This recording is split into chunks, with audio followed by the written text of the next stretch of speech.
Bonjour et bienvenue dans Prière Inspirée. Je suis heureux de vous retrouver aujourd'hui et tellement reconnaissant pour le travail que Dieu accomplit dans vos vies personnelles. Tellement de témoignages nous viennent du monde entier, de personnes qui sont édifiées par nos émissions. On est vraiment reconnaissant pour ça. Et pendant cette semaine, le Seigneur va venir travailler profondément dans votre cœur.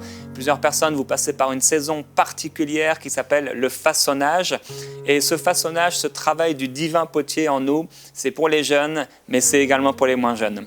Et avec notre invité, le pasteur Douglas Kiongeka, qu'on est heureux de recevoir. Bienvenue à MCI TV dans Prière Inspirée. Oui, merci beaucoup, pasteur Jérémy. Bienvenue.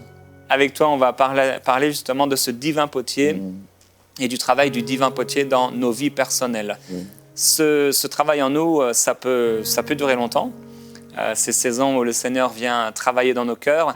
Et aujourd'hui, on va parler avec vous du rêve de Dieu pour nous. Ensuite, demain, on parlera de l'argile, qui est le choix de Dieu. Et mercredi, on parlera de ce processus pour devenir un chef-d'œuvre. Puis le lendemain, le tour de transformation dans nos vies. Le tour de transformation, c'est là où le Seigneur va travailler en nous pour nous transformer. Et également, la dernière journée que je vous encourage à regarder jusqu'à la fin, le feu de Dieu pour devenir un véritable instrument. Le feu de Dieu, c'est le feu qui vient nous purifier. Des fois, ça fait mal, mais ça fait du bien à la fin. Tout à fait. Et donc, pasteur Douglas, tu es pasteur à Paris, c'est ça? Dans la région parisienne? Oui, pasteur à Paris, pasteur des églises CEP Résurrection. Nous sommes implantés à Paris, à Ottawa, en Côte d'Ivoire, à l'île Maurice. D'accord. Voilà. D'accord. Tu exerces le ministère seul? En famille? Non. J'ai déjà mon épouse qui m'assiste. Et nous avons aussi des frères et sœurs qui sont pasteurs, qui sont à la tête de ces églises-là. D'accord, super. Super. Alors, nous sommes basés à Paris. Basés à Paris. Oui. J'ai trouvé très intéressant ce thème qui m'est cher, le divin potier, le travail du divin potier dans nos vies. Et comme je l'ai indiqué dans le titre de cette série, c'est à la fois bon pour les adolescents, les jeunes en fait, et aussi les jeunes adultes, et les adultes, mais même les plus âgés. Et en fait, depuis quelques jours, le Seigneur est en train de me rappeler qu'on peut aussi, en étant âgé ou plus âgé, passer par ces temps de façonnage. Il y a, je crois, plusieurs saisons dans nos vies. Et c'est important de pouvoir comprendre que même si on a 30, 40, 50 ou 60 ans, le travail de façonnage n'est pas toujours terminé. Non. Il faut être ouvert aux saisons dans lesquelles Dieu veut nous faire entrer, parce que je crois que quand il veut nous amener quelque part, il va toujours façonner certaines choses dans nos cœurs pour nous amener à ces choses. Et hier soir, j'étais dans un temps de prière et j'écoutais un vieux chant que j'écoutais quand j'avais 18-19 ans. C'était un temps très particulier pour ceux qui connaissent un peu mon témoignage. Un temps où Dieu justement est en train de façonner, mais tellement fort ma vie, de la sanctifier, de la purifier. On était là avec toute l'équipe, les amis de l'époque. Donc, il y avait mon frère, ma sœur, il y avait Gwen, Annabelle, Michael, Patrick, etc. On était tous là, un groupe de jeunes. Et à cette époque-là, vous voyez, j'ai retrouvé, du coup, hier soir, j'ai été retrouver 2 cahiers. Wow. C'est des livres de notes que j'avais en fait. Et quand j'avais 18, 19 ans et 20 ans, vous voyez, celui-ci là du 1er janvier au 31 décembre 2003. Okay. Et j'ai commencé à relire ça. C'était tellement intéressant de relire ces choses, ce que je pensais, ce que je vivais, les prophéties que je pouvais recevoir ou donner, les songes que je pouvais avoir. Et celui-ci du 5 juillet au 31 décembre 2002. Je ne sais pas si c'est toi sur la photo, mais en tout cas, tu avais l'air d'être là. Et je veux vous encourager, vous les jeunes, mais aussi peut-être les moins jeunes, à tenir un journal. Alors aujourd'hui, je ne le fais plus, mais par contre, je note toujours les songes que je reçois, que ce soit les songes ou les prophéties. Il faut marcher selon ces prophéties, selon ces songes. Mais pour la jeunesse, je sens que cette semaine va être particulièrement bénie. Et je veux vous encourager, vous allez recevoir des paroles particulières. Et je me souviens au début de l'un de ces 2 cahiers, j'écrivais que c'est suite à cette parole dans l'Ancien Testament qui dit « Écris la vision, grave-la sur des tablettes », que j'ai commencé à tenir ce cahier, ce journal. Et je suis sûr que pour vous, ça vous fera du bien de relire ces choses. Parce que des fois, on fait des erreurs, on apprend, on grandit. Et ça sera certainement une source de bénédiction pour plusieurs qui allaient commencer à faire ça. Donc avec toi aujourd'hui, pasteur, on veut commencer donc à parler de ce rêve de Dieu pour nous, de ce travail du divin potier. Oui. Alors Dieu déjà dans la Bible, il est présenté comme le divin potier. Nous avons un exemple palpable dans la vie de Jérémie. Déjà quand Jérémie a reçu son appel, il était jeune.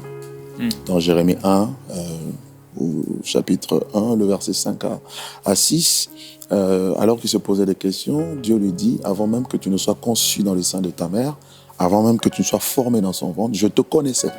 Je t'avais déjà établi, consacré, mis à part et établi prophète des nations. Alors il se disait, mais je suis jeune. Dieu lui dit, ne dis pas que je suis jeune, parce que tu iras et tu feras le travail que je te demanderai.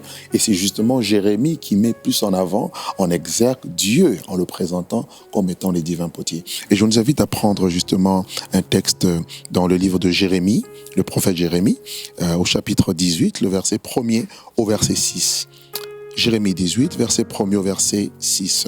Il est dit ceci, « La parole fut adressée à Jérémie de la part de l'Éternel en ces mots. Lève-toi et descends dans la maison du potier, et là, je te ferai entendre mes paroles. Je descendis dans la maison du potier, et voici, il travaillait sur un tour. Et le vase qu'il faisait ne réussit pas. Et comme il arrive à l'argile dans la main du potier, il en refit un autre vase. Tel, il trouva bon de le faire. Et la parole de l'Éternel me fut adressée en ces mots. Ne puis-je pas agir envers vous comme ce potier, maison d'Israël, dit l'Éternel. Voici comme l'argile est dans la main du potier, ainsi vous êtes dans ma main, maison d'Israël. Donc là, Dieu voulait parler à Jérémie concernant Israël, son peuple, et concernant tout le peuple entier d'ailleurs, de quelque chose qui s'était passé. Et il lui dit, je veux te parler, mais je te parlerai à un endroit précis. Parce que des fois, Dieu choisit des endroits pour parler à son peuple. Et il dit, tu dois descendre dans la maison du potier. On sait qu'un potier, c'est celui qui fabrique des poteries. C'est une personne qui conçoit des poteries et qui les met en œuvre. Et il dit, tu dois descendre là-bas parce que j'ai quelque chose à te dire. Et Jérémie descend et qu'est-ce qu'il trouve? Il arrive dans la maison du potier et il trouve un potier en train de travailler sur un tour. Il a conçu un premier vase, mais malheureusement, le vase avait échoué. Et il reprend la même matière pour refaire un deuxième vase qui va réussir. Et Dieu lui dit, de la même façon, les choses que tu as observées, c'est ce que je veux faire aussi avec vous, mon peuple d'Israël. Et en fait, dans ce texte, nous voyons deux images, parce que ici, nous voyons comme des symbolismes que Dieu a utilisé pour justement parler à son serviteur, le prophète Jérémie. Et il voit le potier, d'abord la maison du potier. La maison du potier qui peut représenter d'abord le monde dans son ensemble, parce que Dieu est le concepteur de toutes choses, tout lui appartient, il est le propriétaire, le responsable. Et deuxièmement, la maison du potier peut représenter la maison de Dieu, l'Église, cet environnement où Dieu, de manière particulière, travaille et concentre son énergie pour travailler. Et qu'est-ce que Jérémie voit? Il voit le potier. Et c'est le potier qui tient en fait l'argile entre ses mains, d'où entre les mains du divin potier. Et l'argile est placée sur le tour. Il est en train de manipuler l'argile.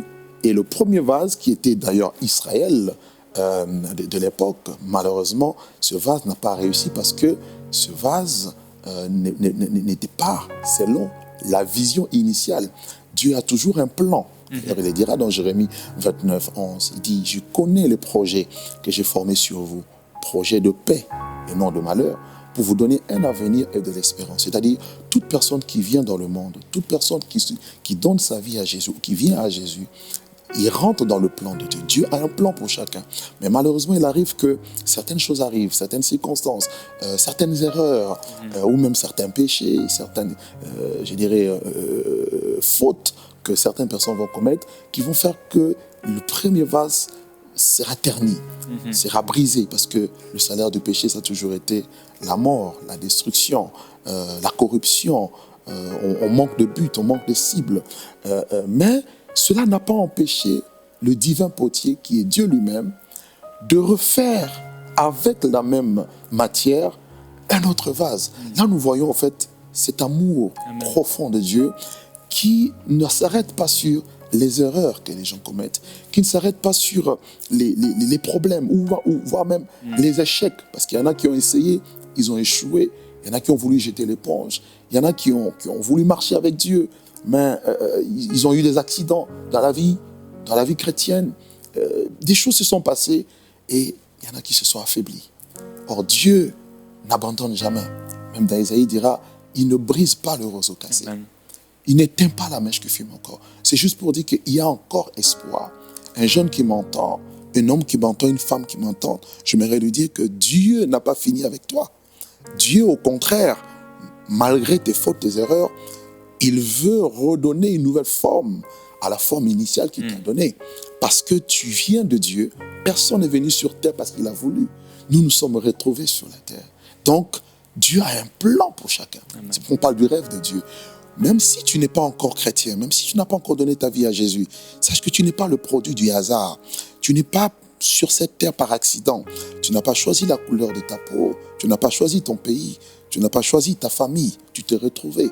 Et même de là où tu te trouves, peu importe la situation que tu rencontres, peut-être que tu as perdu tes parents, peut-être que tu as perdu un membre cher, un être cher dans ta famille, et des situations difficiles, désastreuses qui se sont passées, te poussent à ne plus croire ou à ne plus espérer. Mais le divin potier nous donne ici une bonne leçon. C'est juste pour dire que de ce vase qui a échoué, je peux ressortir et façonner quelque chose de grand et de puissant et de glorieux. Donc en gros, le divin potier a un rêve. Quand on parle de rêve, on parle de vision. Il a des objectifs. Il a des projets. C'est pourquoi il dit, je connais les projets que je formais sur vous.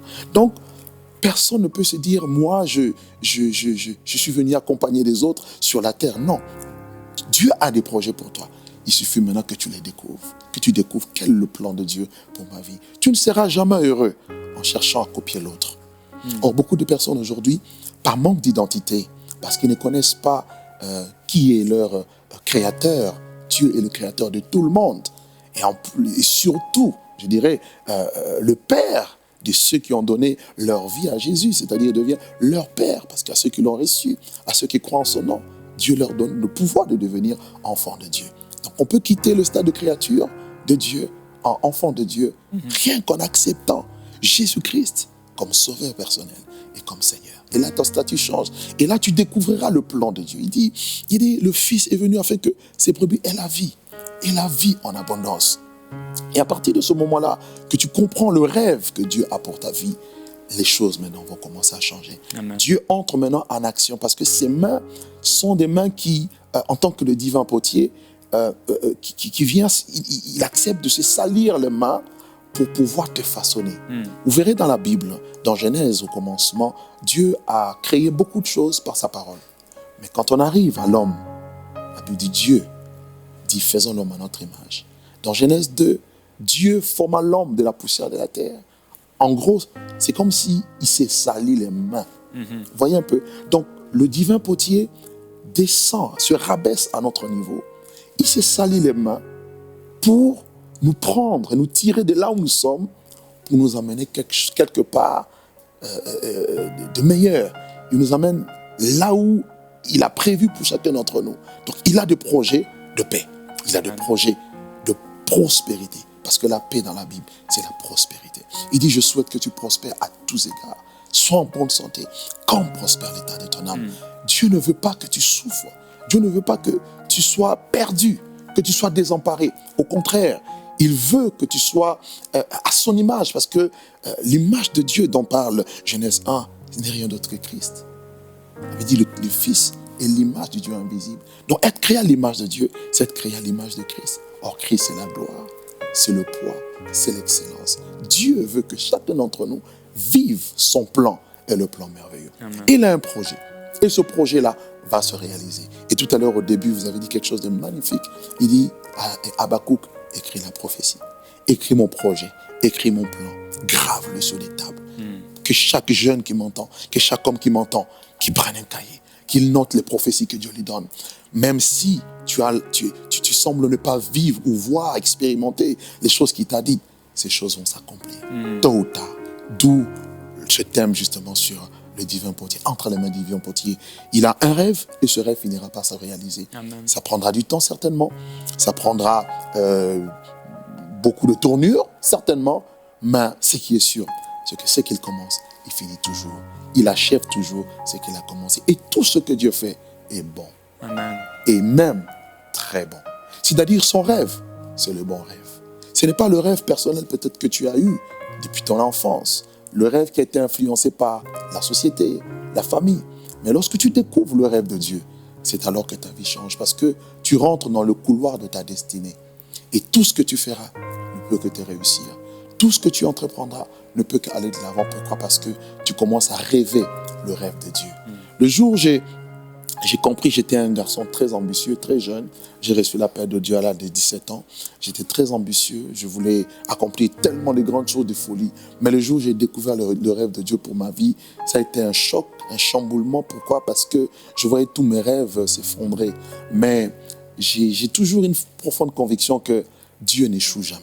Amen. Et Dieu ne se trompe jamais. Alors, une voie peut paraître droite aux yeux des hommes, mais son issue, c'est l'échec, c'est la mort. Mais en suivant le rêve de Dieu et en acceptant de marcher selon sa volonté, selon sa pensée, selon ses principes, selon le cheminement de choses que lui-même aurait tracé, je pense qu'il n'y a pas mieux que ça. On ne peut être heureux qu'en Dieu et en vivant le rêve de Dieu. Et j'ai accepté, et voilà où nous sommes. Je suis très heureux, je suis très content. Et j'encourage d'ailleurs mes frères et sœurs à découvrir le rêve de Dieu pour leur vie et à y entrer. Et en tant que divin potier, ses mains sont là pour travailler. S'il y a eu des échecs, Dieu n'est pas un homme pour te rejeter. Les hommes peuvent te rejeter. Les hommes peuvent te minimiser, te mépriser, te mettre au placard, comme on dit, mais pas Dieu. Tu rentreras comme dans une forme de garage, dans une forme de laboratoire. Mais là, dans le secret, c'est là que Dieu va travailler. On a vu, le premier vase, Adam, a échoué parce qu'ils ont désobéi à Dieu. Mais Dieu avait un autre plan. Le dernier Adam, Jésus-Christ est venu. Il est venu et il dit, je suis la résurrection et la vie. Celui qui croit en moi vivra, même s'il meurt. Quand on parle de résurrection, on voit une renaissance. On voit quelque chose qui était morte, pourrie, détruite. Mais il vient, il redonne vie. C'est pour cela que la puissance de la résurrection est supérieure, j'aime bien le dire, à la puissance de la création. Parce qu'après la création, quand toute chose meurt, c'est fini, c'est la corruption. Mais la puissance de la résurrection vient redonner vie à ce qui était corrompu. Voilà pourquoi elle est supérieure. Voilà pourquoi même Christ a connu la mort, mais bien plus, il est ressuscité d'entre les morts. Donc s'il est ressuscité, sache aussi qu'il peut ressusciter tous ceux qui croient en lui. Tous ceux qui croient au rêve de Dieu peuvent espérer à une résurrection véritable. Parce que Dieu a toujours raison. Dieu ne manque jamais. Et on voit le dernier vase, Christ lui-même, le dernier Adam, est venu. Il a accompli l'œuvre parfaite du Père et il est monté à la droite de Dieu le Père et il est assis à ses côtés. Et il nous donne aujourd'hui cette possibilité de rentrer dans le rêve de Dieu. Et le divin potier, lorsqu'on accepte Christ, on rentre dans son plan et il commence un travail de rétablissement, un travail de guérison, un travail de restauration, un travail de repositionnement.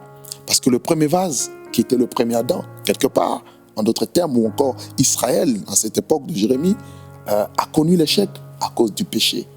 Mais il y a toujours une seconde chance. Il y a toujours un plan B. La rédemption existe. Le sang de Jésus est là pour nous laver de tout péché. Et la Bible dit, si nous confessons nos péchés, il est fidèle et juste pour nous les pardonner et pour nous purifier de toute iniquité. Et une fois qu'on accepte le pardon de Dieu, accompli à la croix par la foi, on entre dans le plan de Dieu. C'est-à-dire, notre vie passée est passée. C'est pourquoi il dit, si quelqu'un est en Christ, il est devenu une nouvelle créature. Les choses anciennes, les échecs du passé sont passés. Toutes choses sont devenues nouvelles. Pourquoi? Parce que nous rentrons dans le rêve de Dieu, dans la vision que le potier a. Et entre ses mains, je peux vous assurer, Dieu ne nous garantit que le succès, la réussite, la perfection, la prospérité et la paix. Tu n'es pas une argile entre les mains d'un homme, ni de la société, ni de l'argent, ni du système de ce monde, mais entre les mains de celui qui tient toutes choses entre ses mains. Amen. Celui qui n'échoue jamais. Gloire à Dieu. Et aujourd'hui, si vous entendez ces paroles et que dans votre cœur vous dites, mais comment devenir une nouvelle créature? Comment entrer dans le plan de Dieu? Peut-être même vous appartenez déjà au Seigneur, mais je vous encourage à avoir un cœur soumis, à vous offrir totalement à Dieu. Là où vous êtes, vous avez entendu ces paroles, ce rappel de Christ à la croix, ce premier Adam, ce vase qui est venu parfaitement et il était rempli d'amour, rempli de d'un sang qui pouvait vous purifier.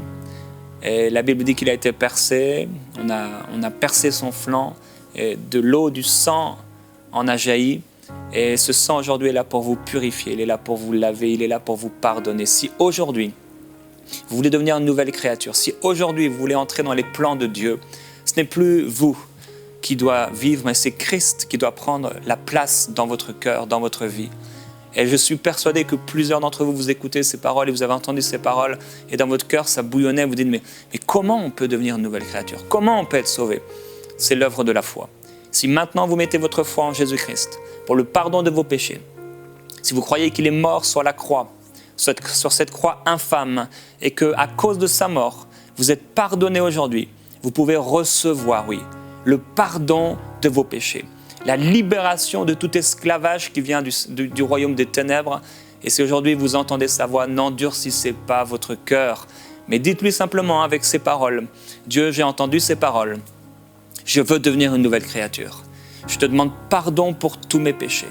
Je veux recevoir Jésus-Christ comme celui qui me sauve et comme celui qui dirige ma vie. Alléluia. Je déclare que ma vie maintenant ne m'appartient plus. Alléluia. Je donne tout ce que je suis à Jésus-Christ. Si vous faites cette prière de tout votre cœur, sincèrement, Dieu va venir habiter dans votre cœur et vous transformer complètement. Et il y a aussi une femme, vous écoutez cette émission et vous avez été comme, il l'a dit à un moment, sous la main de l'homme. Et parce que vous avez eu le désir d'être aimé, d'être accepté, de pouvoir vivre dans cette vie, vous êtes laissé comme un objet donné entre les mains des hommes. Et le Seigneur aujourd'hui veut guérir votre cœur par rapport à ces mains des hommes qui sont venus sur vous. Et le Seigneur aimerait que vous puissiez simplement vous humilier et recevoir le travail qu'il veut faire dans votre cœur maintenant. Si vous êtes cette personne, cette femme ou peut-être même cet homme, vous pouvez dire au Seigneur, c'est vrai, beaucoup de mains m'ont touché. Beaucoup de mains ont touché ma vie. Je me suis laissé façonner par beaucoup de personnes. Et Seigneur, aujourd'hui, je ne veux plus jamais être façonné par un homme. Je veux que ce soit toi qui bâtisses la maison. Je veux que ce soit toi qui me façonne. Il y a même une femme, vous avez eu recours à beaucoup de chirurgie, esthétique, plastique, etc. Et tout ça pour vous faire accepter des gens parce que vous vous sentez tellement mal à l'intérieur. Mais Dieu vous aime d'un amour tellement profond. Et aujourd'hui, il veut vous façonner.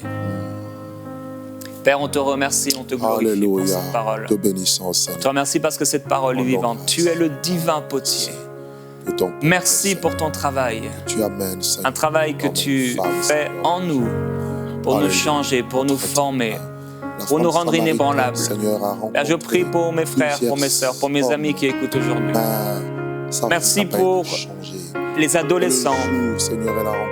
Je prie qu'ils ne soient pas formés par le monde, mais qu'ils soient formés par toi. Je prie que tu les formes, merveilleux Jésus-Christ. Tu formes ces adolescents et que tu les formes tellement qu'ils sont forts face aux tentations du monde. Je prie pour les jeunes gens, merveilleux Jésus-Christ, alors qu'on a déclaré que tu as un plan, un projet de paix pour eux. Et tu leur parles, que ce soit par des songes, par des visions, par des prophéties, par leur témoignage intérieur. Nous prions, Seigneur, que tu viennes agir dans leur cœur. Merci parce que tu leur parles. Tu parles à ce jeune homme, tu parles à cette jeune fille. Qu'elle puisse se diriger d'après ta parole. Oui, ta parole est une lampe à nos pieds, une lumière sur nos sentiers. Comment le jeune homme rendra-t-il pur son sentier? En se dirigeant d'après ta parole. Car je prie qu'il soit fort dans ta parole. Merci Père pour les adultes.